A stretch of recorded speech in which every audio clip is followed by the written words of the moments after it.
last time during this looking at this question, number 18, which says Newton's second law tells us that to decrease the acceleration of a body, we need to, and then we have our options. So let's start by looking at Newton's second law, which, as we know, is force equals mass times acceleration.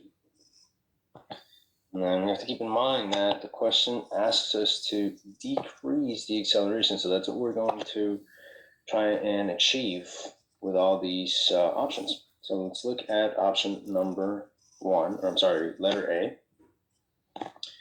First of all, I'm going to assign a symbol to each of the variables here. So for the force, I'm going to use an arrow.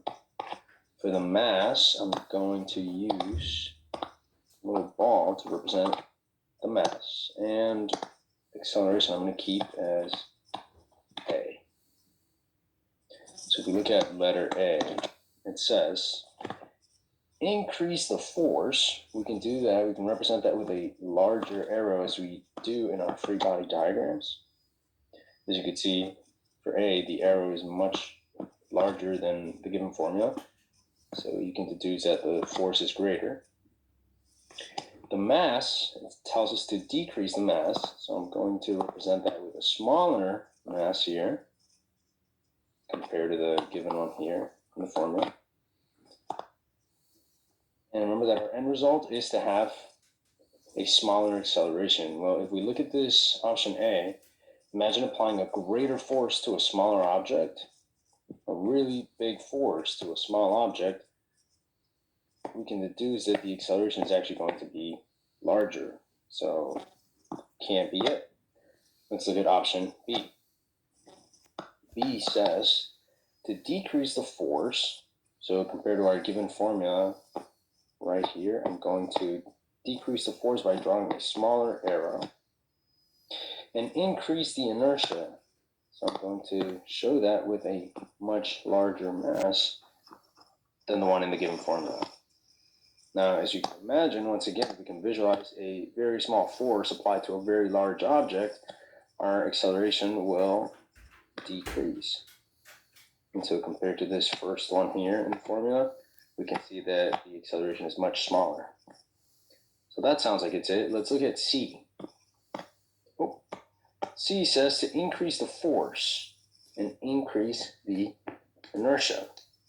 So we have to increase the force from the given formula right here.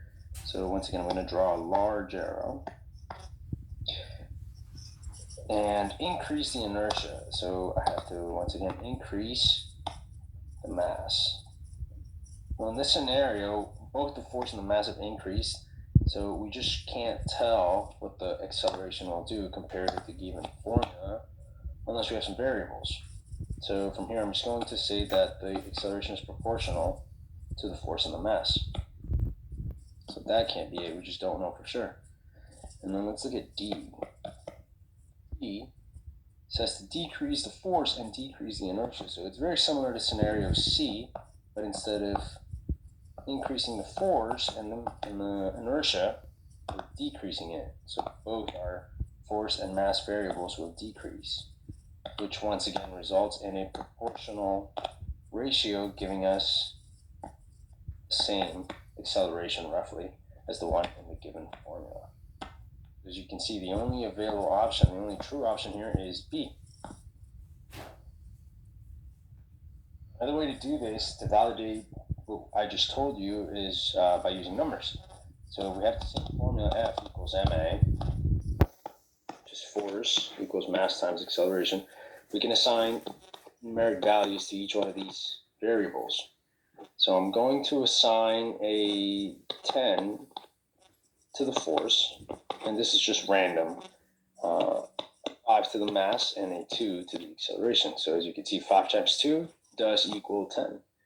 If we look at option A here, we have to increase the force and decrease the inertia. So let's increase 10 to, say, 11.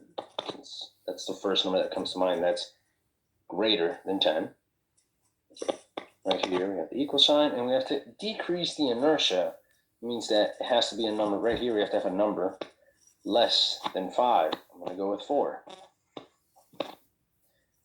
Now, to make this equation true, and to answer the question that we have to decrease the acceleration, the only number that would be less than 2, aside from 0, is 1. Does 4 times 1 equal 11? No, so that cannot be it. What about B? Let's see. Decrease the force. So again, looking at the initial formula up here, less than 10, I'm going to go with 9. So we'll now decrease the force. Increase the inertia from 5 to, well, say 9. Is 9 greater than 5? Yes, it is. And in the acceleration, is it less than, has the acceleration for option B decreased from the original formula? Yes. Is it true? 9 times 1 equals 9? That checks out. Let's look at option C.